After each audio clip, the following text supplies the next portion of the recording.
కేసీఆర్ మౌనం అంగీకారమేనా? బీఆర్ఎస్ నేతలపై లైంగిక వేధింపుల ఆరోపణలు ఎన్ని వచ్చినా కేసీఆర్ ఎందుకు వారిపై చర్య తీసుకుంటలేడు?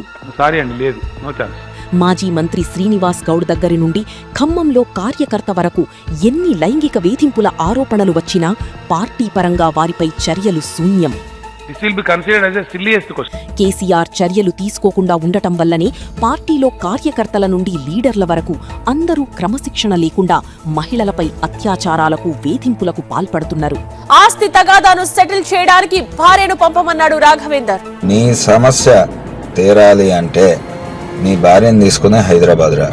అంతేకాదు, కేసీఆర్ సీఎంగా క్యాబినెట్లో మహిళలకు స్థానం లేకపోవడం, ఆస్తిలో సగం వాటా అడిగిన బిడ్డను పార్టీ నుండి ఇంటి నుండి గెంటెయ్యడం, ఇక ఫోన్ ట్యాపింగ్ వ్యవహారంలో కొడుకుపై ఎన్ని ఆరోపణలు వచ్చినా మందలించకపోవడమంటే కేసీఆర్కు మహిళల పట్ల ఏం ఆలోచన ఉందో తెలుస్తోంది.